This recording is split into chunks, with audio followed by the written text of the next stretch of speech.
إلى حضرة النبي مصطفى رسول الله صلى الله عليه وسلم آله الكرام وأصحابه شؤون الفاتحة أعوذ بالله من الشيطان الرجيم بسم الله الرحمن الرحيم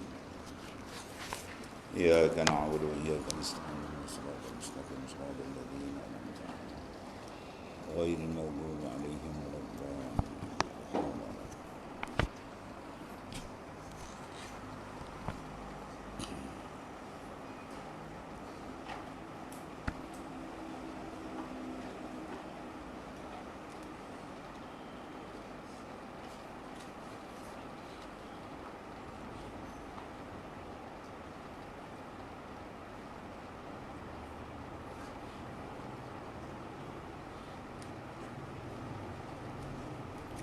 بسم الله الرحمن الرحيم قال معلف قدس الله سره.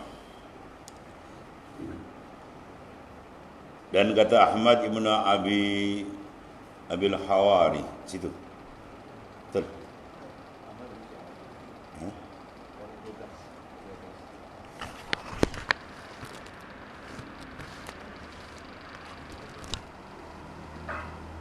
Dan kata Ahmad ibnu Abil Hawari. Itu sebenar Tuan Huzal, silap boleh. Al-Hawari radhiyallahu anhu. Setengah daripada min akabirul awliya, setengah daripada wali besar. Dia berkata juga kepada wali besar ni. Yang telah siapa? Kata Abu Sulaiman Ad-Darani. Jadi kata Ahmad ibn Abil Hawari radhiyallahu an kepada Abu Sulaiman Ad-Darani, kata Abu Sulaiman Ad-Darani kepadaku, laparkan sedikit, ya, dan sunyikan dan hinakan sedikit dan sabarkan sedikit, dan senya telah habislah daripadamu segala hari dunia itu. Maksudnya disuruh kita bersabar sebentar sahaja. Sebab hari dunia ni sekejap, ya. Alfasanatim mimma ta'udun. Banding dengan akhirat 1000 tahun. Satu hari akhirat 1000 tahun dunia. Maknanya terlampau sedikit. Tak ada umur kita separuh daripada hari akhirat. 500 tahun tak ada. Suku hari akhirat tak ada juga. 250 tahun tadi. 1/8 hari akhirat, 125 tahun umur pun jarang-jarang. Tak ada kan. Jadi hidup kita yang sebentar ni nisbah sehari akhirat 1/8 pun tak ada kan. 1/4 lagi jauh kan. 250 tahun tak ada dah orang umur ni. 1/8 pun 125 tahun pun tak ada, 100 pun payah nak cari dah. Sikit sangat. Tiba-tiba dia sabar menjunjung perintah Allah, akhirnya dia dapat menjejakkan dalam nikmat besar di akhirat. Maka dipanggil orang yang cerdik, ya, orang yang cerdik.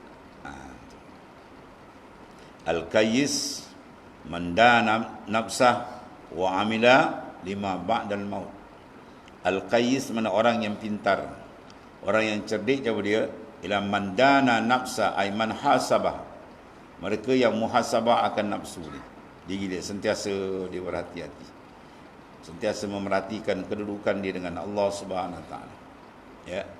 Kemudian wa amila lima ba'dal maut, dan dia mempersiapkan amalan sebelum dia menghadap Allah Subhanahu wa taala. Itu dikatakan orang yang dikata cerdik, ya. Dan dalam hadis yang lain Rasulullah menyatakan orang yang cerdik ni apa dia? Itu dia. Abna Adam, wahai anak Adam, ati' rabbak, sila berikan ketaatan kepada Allah Subhanahu wa taala dengan sempurna. Fatusamma aqilan, maka kamu dinamakan orang yang benar-benar berakal dan cerdik. Wala ta'sihi, dan jangan kamu cuba menderhakai Allah taala. Fatusamma jahilan, maka kamu dinamakan orang yang lampau jahil. Jadi kedudukan seorang tadi sama ada dia cerdik atau sebaliknya diukur oleh Rasulullah sallallahu alaihi wasallam dengan apa? iaitu dengan ketaatan dia. Taat ia kepada Allah Subhanahu wa taala, maka disenaraikan oleh Rasulullah SAW sebagai orang yang pintar dan orang yang cerdik. Kalau tidak, maka dia masuk sebelah orang yang tidak cerdik. Ya, itu di antara pesanan baginda sallallahu alaihi wasallam. Dan dalam hadis yang lain yang berkata, "An-nas niyam iza matu intabahu." Kedudukan kita dalam dunia ni, kata baginda sallallahu alaihi wasallam, "An-nas niyamun." Manusia ni dibandingkan sebagai orang yang tidur. Iza matu, apabila dia mati, intabahu, baru dia sedar. Ya, kehidupan kita di dunia ni macam orang tidur.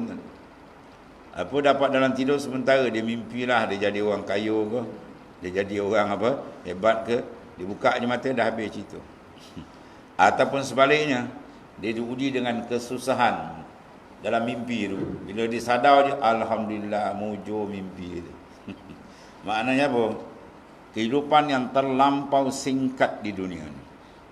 Maka siapa yang menjadikan matlamat hidup di dunia, maka orang tu tersesat jauh daripada Allah Ta'ala. Jauh jalan dia. Betul dalam doa Rasulullah SAW, Rasulullah minta, Allahumma la taj'alid dunya akbara hamna. Allahumma ya Allah, la taj'alid dunya, jangan kau jadikan dunia itu akbara hamna, matlamat besar dalam hidup, jangan. Ya, dunia bukan matlamat kita. Matlamat kita ialah Allah Ta'ala. Wa anna ila rabbikal muntaha. Kepada Tuhan kamulah kemuncak dia. Keridaan Allah Ta'ala itu matlamat hidup. Ilahi anta maksudi wa ridhaka matlubi. Wahai Tuhanku, engkau yang aku tuntut, keridaan kau yang aku cari. Itu matlamat kita. Adapun kita bekerja cari dunia sementara ni, dia panggil apa? Itu keperluan. Dalam susunan hidup kita ada dua. Satu keperluan, satu matlamat. Matlamat adalah benda terbesar. Adapun keperluan itu benda yang tak boleh tidak kita kena ambil sementara. Ya, kita bukan malaikat, bukan. Kita perlu makan, minum. Jadi kita ambil dunia sebagai keperluan. Jangan insan ambil dunia sebagai matlamat, nanti dia rosak. Kalau jadikan dunia ni matlamat hidup, maka dia akan rosak. Ya, dia akan hilang pertimbangan, dia tak kenal siapa Tuhan dia tak tahu daripada mana dia datang, di mana dia sekarang, dan ke mana dia nak pergi lepas ni. Dia takkan jadi, benda tu takkan ada dalam minda dia. Jadi sabarkan sebentar saja, sikit sangat. Ya, tak sampai pun suku hari akhirat kita hidup berada di dalam dunia ni. Macam orang yang tidur, Nabi katakan, an-nas niyam. Kemudian iza matu, bila dia mati baru dia sadar, Allah dah beda, tinggal semua. Nak menghadap kehidupan yang kekal selama-lamanya, tuan-tuan. Bayangkan ya, kita nak selesa sikit hidup atas dunia yang umur kita 100 tahun lah kalau taruh. Ya, kita kena apa, tuan-tuan? Fikir lagi, kena ejas itu, ejas sini, nak dapat nikmat sebentar je ni. Maka bayangkan macam mana kedudukan kita nak selesa di sana kalau kita tidak bersungguh-sungguh, sedangkan kedudukan masa di sana tidak ada kesudahan. Bayangkanlah. Ya. Itu dia antara Rasulullah selalu membuat, maknanya pertimbangan dan memberikan maknanya nasihat kepada kita supaya sentiasa beringat dan berhati-hati. Sebab tarikan-tarikan kehidupan dunia ni amat kuat, ditarik kata betul tombang itu ni. Melainkan dapat bantuan daripada Allah Subhanahu Wa Taala. Jadi laparkan sedikit, maksudnya tahanlah sedikit, ya, kelaparan susah atas dunia ni. Sunyikan sedikit dan hinakan sedikit, sabar sedikit. Dan senyatalah habislah daripadamu segala hari dunia. Habislah. Kejap aja tuan. Allah. Dan kata Ibnu Abbas radhiyallahu anhuma, afdal ibadah itu sabrun, ialah sabar. Bila tatkala sangat kesakitan, inda sadmatil ula, kita disentuh awal ujian dari itu. Dah lama ditahan bau-bau, pum, kena gegar sekali tu, dia kena sabar. Ya, dia kena bersabar, hati betul-betul maknanya. Ada satu lagi, redha tu lagi tinggi tuan ni. Sabar dipanggil sebagai apa? Kenderaan bagi ahli ibadah Orang yang menjadi abid, menjadi hamba kepada Tuhan, dia kena pakai dua sifat. Di antaranya ialah az-zul, menghinakan diri kepada Ta'ala, dan yang kedua ialah as-sabr, dia kenderaan mataya. Maka kalau kita berjalan tak ada kenderaan, dia sukar sikitlah, lambat sampai, takut tak sampai.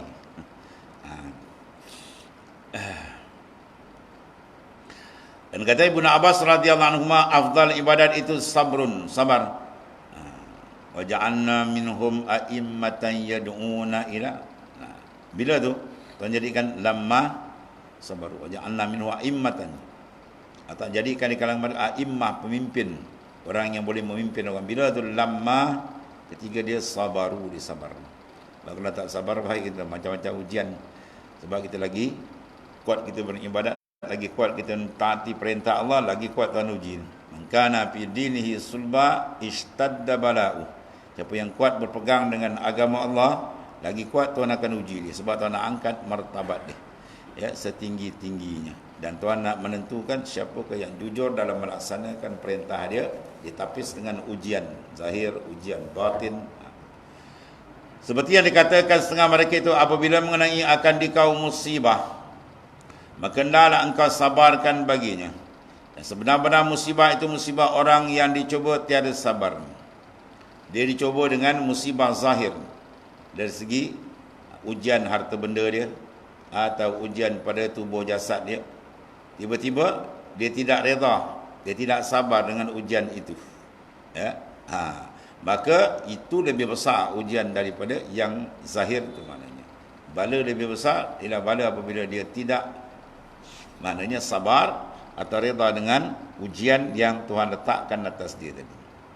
Lepas tu dalam hadis kudusi, man lam yarda bi qada'i walam yasbir ala bala'i walam yashkur ala ni'ma'i falyatlub rabban siwa'i wal yakhrud min tahti sama'i.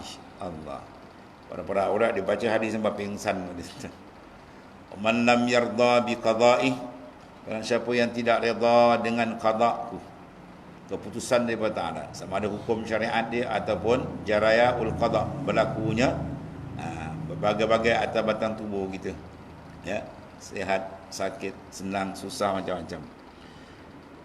Walam yasbir ala bala'i, dan tidak sabar bila diuji oleh Allah Ta'ala, ya. Walam yashkur ala ni'ma'i, dan bila Tuhan bagi nikmat pula dia tak syukur, dia lupa Allah Subhanahu wa Ta'ala. Maka falyatlub rabban siwa'i, sila cari Tuhan yang lain dari aku. Tuhan kata, mana nak cari Tuhan? La ilaha illallah, tak ada Tuhan melainkan Allah saja. Ya, Tuhan dia tak ada dua, dia mesti tunggal. Kalau dua batal makna ketuhanan, dia mesti tunggal.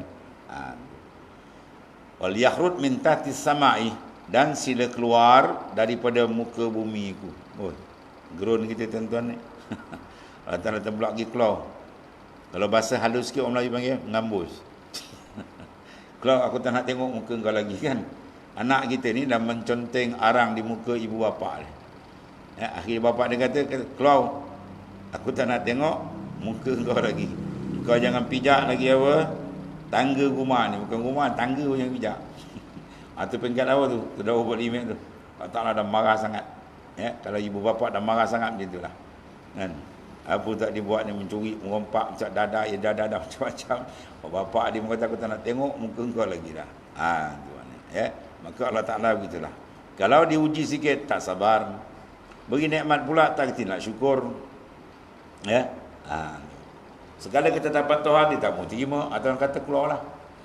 Cari Tuhan lain. Mana ada Tuhan lain selain Allah? Dan mana bumi lain kita nak pijak, tuan-tuan. Ya, dah bagi kita duduk menumpang ni pun dah mujur dah. Ya. Ni pun tak berapa hari lagi, wallah alam, ya. Makin dekat dengan apa? Nokta akhir umur kita ni. Allah, mudah-mudahan kita diberikan keselamatan keridaan Allah. Dan hanya sahaja yang menolong akan hamba itu pekerjaan dunia dan akhiratnya, takluknya pada Tuhannya, dan berpaling daripada tiap-tiap satu yang lain daripada Tuhannya. Kalau kita nak dapat bantuan daripada Allah Subhanahu Wa Taala, kita nak dapat maknanya pimpinan dari Allah, jagaan dari Allah Ta'ala, dunia dia selamat, akhirat dia selamat, mesti dia pegang kuat dengan Allah Ta'ala. Wa may yatawakkal 'ala Allah fa huwa hasbuh. Barang siapa yang bertawakal kuat berpegang batin hatinya dengan Allah, fa huwa hasbuh, maka Taala akan menjaga dia. Ya, Tuhan yang jaga dia. Kalau Tuhan jaga, tak ada siapa boleh memudaratkan akan dia. Sebab tidak ada memudarat manfaat melainkan dia. Ya.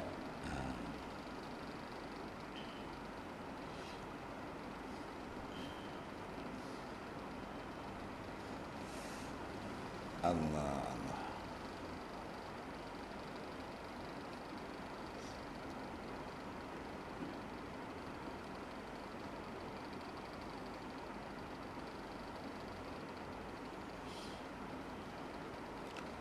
Dan qala mu'alif karasallahu sirrah, ma tawaqqafa matlabu anta talibuhu bi rabbik wa la yatayassar matlab anta talibuhu bi nafsi.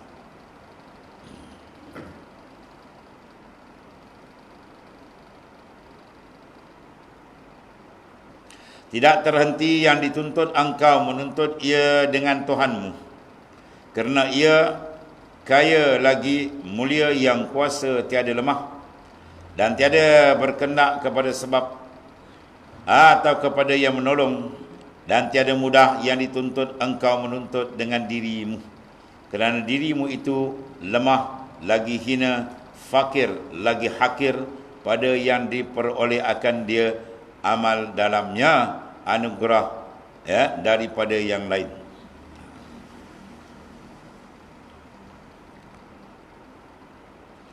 Jadi suruh kita kan istinad kuat, i'timad ala Allah. Berarti suruh kita ni mengenali Tuhan dengan sebenar-benar pengenalan. Kalau dikenal siapa dia Allah Ta'ala sebenar kenal, nasihati dia tidak akan berpaling walau sesaat pun daripada Allah Ta'ala. Dia tidak akan bergantung walaupun apa keadaan, melainkan pada Ta'ala. Sebab kita tak boleh, ya. Wirid pagi-pagi dalam Quran sebutkan, dalam kita punya apa tu, zikir-zikir banyak diambil dari Quran. Setengah daripadanya apa, tidak boleh memberi mudarat dan manfaat illa masya Allah, melainkan barang yang dikehendaki Allah Ta'ala. Hakikatul khalaik, hakikat segala makhluk ni la yadurru wala yanfa. Dia tidak boleh memberi mudarat, tidak boleh memberi manfaat. Ya, la amliku li nafsi darram wala naf'a. Kan? La amliku li nafsi. Kita tidak milik diri kita naf'an, manfaat, wala darra, tu Quran kan. Walaupun mudarat. Manusia kalau boleh menentukan diri dia manfaat mudarat, tak ada seorang pun sakit kan. Hospital tak ada dalam dunia. Doktor pun tak ada, nak ubat apa pun tak ada sakit. Sebab apa? Tak ada orang nak sakit. Ada orang nak sakit? Tak ada. Tapi kenapa sakit? Doktor pun sakit kan. Sana ada kuasa besar dia. Siapa yang nak manfaat, ya, banyak kadang manfaat yang kita nak tak dapat. Kadang-kadang kita buat usaha tu begitu hebat, kita rasa dapat, tak dapat. Kadang-kadang terperanjat pula, kita buat lebih kurang, dapat pula. Itu menandakan apa tu Tuhan tayangkan kepada kita. Dia sebenarnya, ya, al-mu'ti yang memberi. Dia sebenarnya al-mani' yang menyekat. Ya, kita ni dibenarkan, disandarkan pada kita kan. Disandarkan saja kita usaha dan ikhtiar. Tuhan sandar bukan kita punya tu, ya. Apa hikmah dia kita durun nafis? Apa sebab Allah sandar kita ada usaha dan ikhtiar untuk diletakkan as-sawab, pahala dan sebaliknya. Nak menolak pahaman Jabariyah yang mengatakan kita tak ada usaha ikhtiar. Apa sebab? Salah tu. Sebab pertama, benda tu Tuhan jadikan. Tuhan jadikan di insan tu ada usaha ikhtiar, maka jangan nafikan satu. Tapi jaga usaha dan ikhtiar, dia tidak memberi kesan. At-taksir minallah. Kesan sesuatu tu semua daripada Allah Ta'ala. Ya. Pisar, kita iris, dia luka. Kan? Kita minum air, hilang. Dia punya dahaga. Siapa yang menghilangkan? Huwallah. Ya, semua tu adalah dia. Tapi sebab tu ada. Atau beza antara tiga fahaman Ahli Sunnah wal Jamaah, Mu'tazilah dan juga Jabariyah. Jabariyah tu disebab dia kufur dengan sebab dia mencarikan syariat. Tujuan dia kata semua dari Allah Ta'ala dengan tujuan apa tu? Tujuan dia nak lari daripada hukum dosa pahala. Dan semua dari Tuhan kan, minum arak pun dari Tuhan juga. Judi pun kan, jadi tak ada dosa pahala kat dia. Itu yang rosak dia tu. Ya. Ada pun Qadariyah pula dia iktikadkan Tuhan dah beri kuasa kat dia, dah lepas tu tak ada kait, dia handle sendiri. Pun babah juga. Kita ahli sunnah wal jamaah. Allah Ta'ala jadikan kita ada usaha dan ada ikhtiar, tapi usaha ikhtiar dia tidak memberi taksir.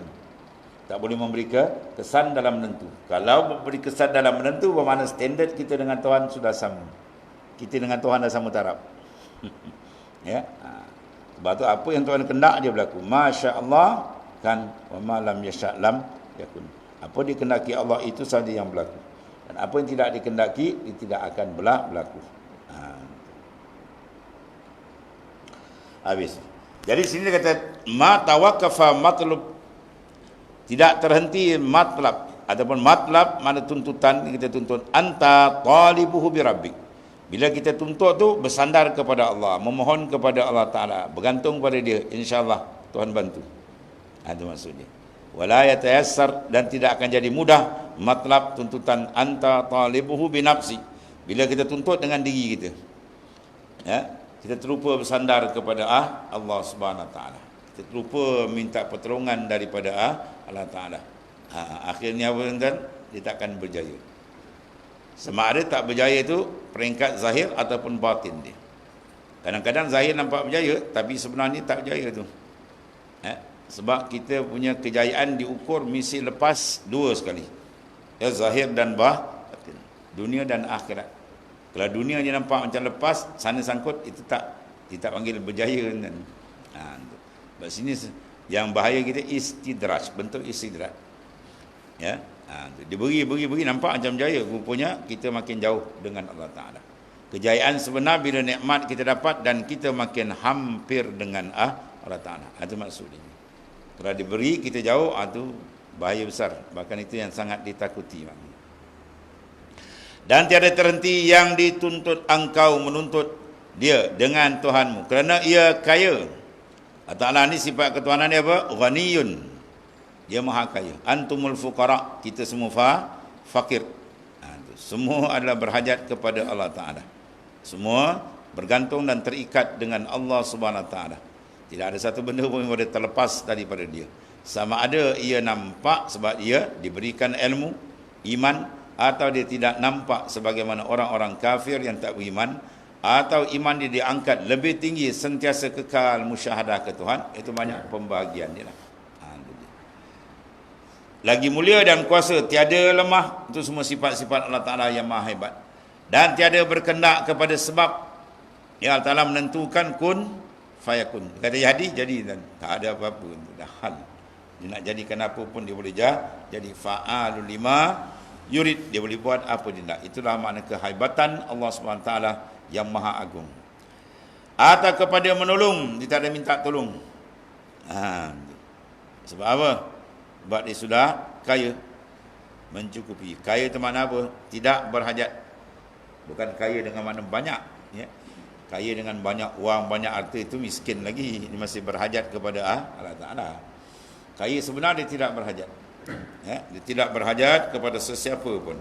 Bahkan sebaliknya, yang lain itu berhajat kepada dia. Itulah sifat ketuhanan yang telah kita faham, kan. Benda ni kita nak selalu istihdarkan. Selalu kita hudurkan dalam hati kita, memandang-mandang akan kebesaran dan keagungan Tuhan, supaya hati kita tetap makin kuat, makin terang makrifat dia kepada Allah Subhanahu Wa Taala. Maka orang macam ni insya-Allah dia sentiasa dapat pertolongan daripada Allah Taala. Ya, dalil orang yang paling kuat sekali contoh kita siapa? Iaitu wa huwa Habibullah Rasulullah sallallahu alaihi wasallam. Kalau kita baca dalam sirah, macam-macam perancangan jahat untuk membunuh Rasulullah SAW. Sampai ada peringkat dia orang dah letakkan batu atas Kaabah. Dia tengok dia mak kat mana selalu Nabi semayang.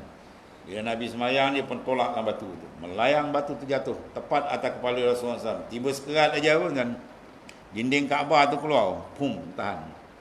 Kat tempat turun dia mengucap tu. Ya, itu semua apa tu? Amrullah, urusan Allah Ta'ala. Banyaklah kalau kita nak cerita tak habis cerita kan, lebih 200 lebih mukjizat Rasulullah SAW yang begitu hebat, macam-macam. Allah. Makanan yang sedikit cukup angka yang banyak. Berapa kes berlaku kan? Dalam perang Uhud, dalam perang Handak. Dalam perang Handak, lagi menggali parit Handak, lebih kurang 1000 lebih sikit sahabat. Dapat pula seketika itu dikepung ekonomi, dikepung barang makanan tak boleh masuk dan sebagainya. Sampai Rasulullah SAW mengikat perut dia dengan batu. 3 hari keputusan sumber makanan. Bayangkanlah, ikat Rasul yang mulia ni diikat perut ikat dengan batu. Kita pula perut kerah macam batu. Pukul 7 makan, pukul 10 makan, pukul 12 makan, pukul 4 makan. Malam nak tidur makan lagi. Allah. Ya. Kalau lembu ke bawah kata, engkau ni dahsyat daripada aku lagi. Kan? Terus tambat perut batu. Sahabat tak sampai hati tengok, dia pun berlari balik ke rumah dia. Dia tengok ke rumah dia, tanya bini dia, adalah segantang syair yang kasar. Dia suruh buatkan roti lah. Ya. Kemudian ada seekor kambing kecil, potong, buatkan gulai dia. Bila siap saja, kira makanan tu kalau makan 2, 3, 4 orang bolehlah cukup kan. Kambing kecil. Bila saja dah siap, berpanggil baginda SAW untuk menjamu dia. Baginda SAW panggil semua sahabat, kawan tu. Kalau kita buat musim apa, bawa kerja kahwin dan jemput 100 orang, dia datang sekampung, wah kacau. Yang sekampung datang, kita buat daging 10 kilo je. Nak tentu harah rasa kan. Jadi bila Rasulullah tengok wajah dia tu, Rasulullah kenal lah, di dalam gelisah takut tak cukup kan. Rasulullah pergi, Rasulullah kata jangan buka piuk. Ya, piuk ni jangan buka, atau belanga ni jangan buka, biar aku sendiri yang membahagikan, kata baginda SAW. Masya Allah. Ya, seorang-seorang datang, Rasulullah bagikan, cedokkan kuah, Rasulullah layan tuan. Sampai habis mereka makan, dah kenyang tak termakan, dibuka lauk tak luak tuan. Lauk tadi tak luak. Ini minal mu'jizah, setengah daripada mukjizat Rasulullah SAW. Barang sedikit cukup dengan angka yang ramai. Kita barang banyak tak cukup seorang. Oh, ditutup betul. Ya, ini kita tengok baginda SAW, Masya Allah. Ya. Yang menarik apa ni? Al-Isar. Apa Al-Isar? Melebihkan orang lain daripada diri. Nabi tak makan dulu kan. Padahal kau nak kira dia pemimpin kan, dia lah makan dulu kan. Ya, lebihkan orang bawah dulu kan. Dia layan pula tu. Nabi sendiri layan. Allah ya. Dah habis tak cukup, dah tak termakan lagi dah. Buka tak luak kan. Itu di antara apa? Bantuan-bantuan yang sentiasa mengiringi Rasulullah SAW. Sebab apa? Rasulullah orang yang paling kuat gantungan hatinya dengan Allah Ta'ala. Siapa lebih bertakwa daripada aku, Rasulullah kata. Itu menandakan apa? Pimpinan agung kita ialah baginda sallallahu alaihi wasallam, orang yang kuat sentiasa. Tidurlah oleh mataku tapi hatiku tidak tidur. Itu disebut dalam Taurat, setengah daripada tanda Nabi akhir zaman. Ya. Maka dia orang pergi jumpa Rasulullah SAW. Ibnu Surya, ketua Dewan Ulama, ya, ahli kitab kan, unggang-unggangan Yahudi. Dia jumpa Nabi SAW. Dia tanya, apa tanda yang kamu sebagai Nabi akhir zaman? Sila sebutkan. Dalam kitab kami dah ada. Kenapa dia kata pertama, kenapa anak kadang-kadang mirip wajah ayah, kadang-kadang wajah ibu? Rasulullah kata bila tertinggi air benih lelaki, maka ia akan mirip merupa bapa dia. Kalau tertinggi air benih perempuan, maka wajah anak akan mirip kepada isteri tadi, mak dia lah. Dia kata sadaqta, benar engkau ya Muhammad. Ini ada dalam Taurat. Last sekali punya cerita, ya, Nabi berkata, tidurlah oleh dua mataku tapi hatiku tidak tidur. Hati kita sentiasa menghadap Allah Ta'ala. Dia kata sadaqta, benar engkau ya Muhammad. Ya. Itu tengok tuan-tuan, satu-satu, tak ada satu pun yang tidak diceritakan dalam Taurat, semua didedahkan oleh Rasulullah SAW. Itulah hebat. Syariat kita menandakan apa? Rasulullah sentiasa hatinya dengan Allah Ta'ala, sebab dia kenal Tuhan. Siapa dia? Dia kenal tuan-tuan. Kita je kalau dalam kes mahkamah tuan, kita bayar seorang lawyer yang dia ni memang topnya, tak ada satu kes pun dia bawa mahkamah sangkut, tak ada, memang lepasnya. Kita bayar duit kat dia banyak mana pun, balik wah selesa tidur tuan. Itu cara dia. Peguam, tak ada habis sama dengan kita je makhluk. Ini bukan peguam, Khalik Allah Ta'ala, pentadbir sekalian alam, ya. Itu nak mantapkan betul-betul sikah hati kita bulat dengan Allah Ta'ala. Tapi betul lah, kalau betul-betul dia bergantung betul, Tuhan bantu tuan. Man yatawakkal 'ala Allah fa huwa hasbuh, itu nas Quran. Tapi gantung kalau tak kuat gonggah, itu yang kacau tuan.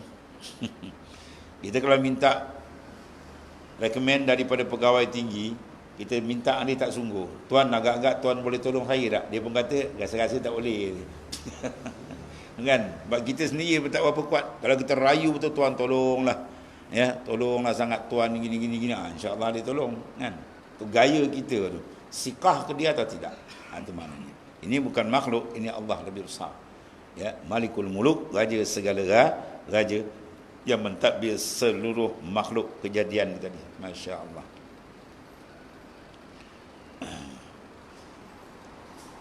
Kerana dirimu itu lemah, sedangkan kita ni lemah, fakir, hina, ya, lagi hakir. Itu dia kata man arafa nafsa faqad arafa Rabbah. Siapa kenal diri dia, maka dia kenal Allah Ta'ala. Apa makna kenal diri? Inilah dia. Dia kenal diri dia fakir, maka dia akan kenal Tuhan tu Ghaniyun, Maha Kaya. Dia kenal diri dia dhaif, maka dia kenal Tuhan tu Qawiyun. Cuma kenal tu dua peringkat. Kenal dengan akal, tu ilmu usuluddin. Ya, dengan jalan ta'akul. Kita kaji dengan nas Quran dan hadis. Adapun kenal peringkat sufia, arifin lagi tinggi. Dia bukan kaji, dia rasa zauq. Terasa kehinaan dia setiap saat. Terasa kehinaan dia setiap langkahan dan terasa daifnya. Sebab apa? Dia sedang asyik bertawajuh memandang kebesaran dan azamah Allah Ta'ala. Dia kata pandang dia azamah Tuhan, nampak kita punya apa? Kerdil kita. Kita pandang Ghani, Allah Ta'ala Maha Kaya, kita nampaklah fakirnya kita. Kita pandang Allah Ta'ala itu Maha Sempurna, nampaklah kita sifat kita yang kekurangan, dibalut serba kekurangan. Itulah seterusnya. Itu dikatakan padamkan pandangan kepada diri kamu, nasib dibukakan pandangan kamu dengan Allah. Ya, mata kharajta iza arajta anka faqad wasalta ila Allah. Bila engkau keluar daripada diri engkau, maka engkau akan sampai kepada Allah. Apa maksud sah? Apa maksud keluar diri? Makna kita apa? Keluarkan pandangan-pandangan kepada kita tadi, sebalik kita memandang terus ke hadirat Tuhan. Ya, insya-Allah dibukakan oleh Allah Ta'ala berbagai-bagai pembukaan. Sebab bila kita dah tak pandang, tak nampak haul kan? Haul wal quwwah dah tak nampak dah. La haula wala quwwata illa billah. Baru dah dapat kanzun min kunuzil jannah, gedung daripada gedung syurga tanah. Situ Tuhan akan bukakan berbagai-bagai ma'arif, ma'rifat, anwar, futuhat dan sebagainya. Yang sebagaimana telah didapati oleh para-para arifin billah, orang-orang yang arif di kalangan aulia.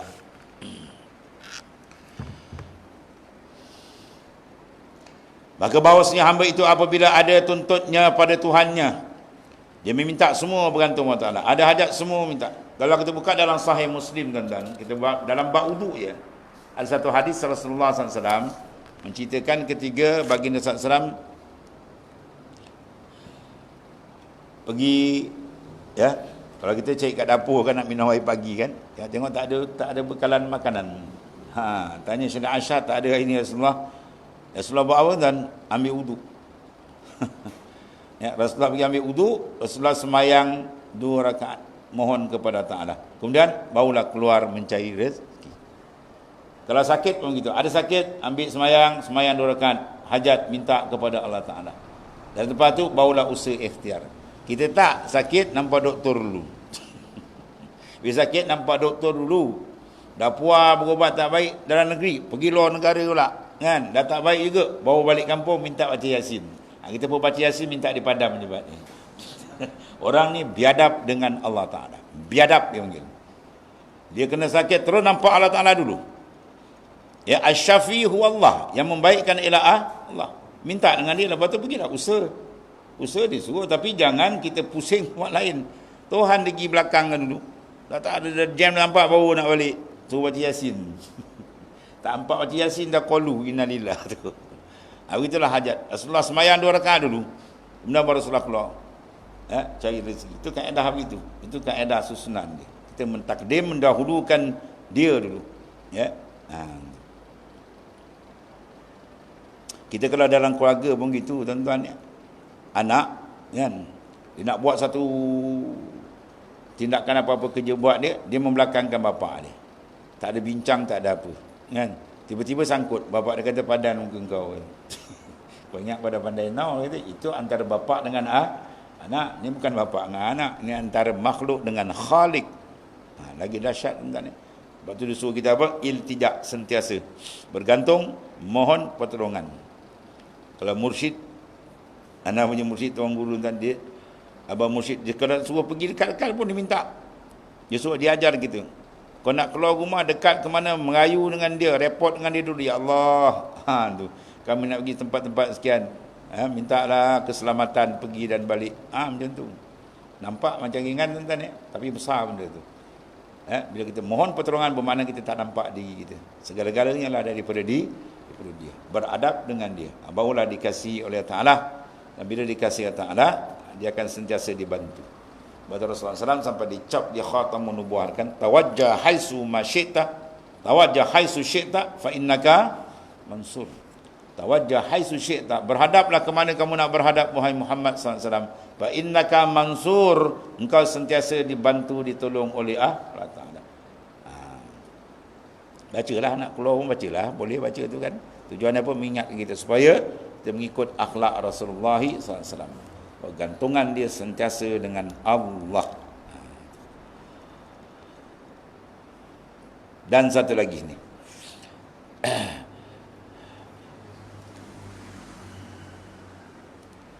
Dan bahawasanya hamba itu apabila dia ada tuntutnya pada Allah Ta'ala, pada Tuhannya, maka adalah ia muafakat bagi kehendak Tuhannya. Dan bahawasanya kehendak Allah Ta'ala kepada hamba itu apa? Menzahirkan mereka akan hajat dan fakir. Tadi Allah Ta'ala suruh kita apa? Izharul fakri, menzahirkan fakir kita, hajat kita, hina kita dengan Tuhan. Itu cukup Allah Ta'ala sayang. Ya Allah tak nak kita rasa apa? Lupakan dia. Itu bahaya tu.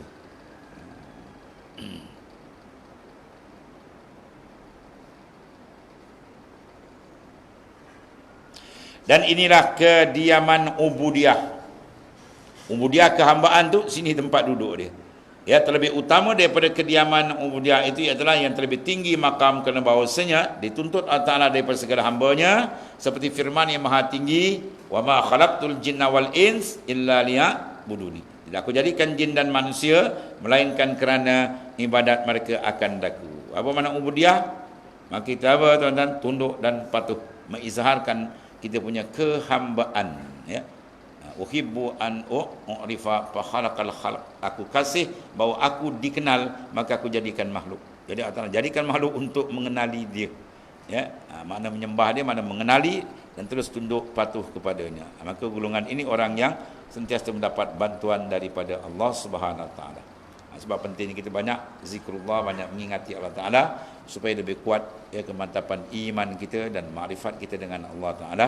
InsyaAllah mudah-mudahan kita sentiasa dalam perlindungan dan kasih sayang Allah Subhanahu Wa Ta'ala, dan dibukakan kita semasa demi semasa akan pembukaan yang lebih terang makrifat kepadanya, insyaAllah. Wallahu a'lam. Bismillahirrahmanirrahim. Alhamdulillah. Sayyidina Maulana Muhammadin ala alihi wasallam. Allahumma inna khairal qur'an wa sallallahu alaihi wasallam. Alhamdulillah. Sallallahu alaihi wasallam.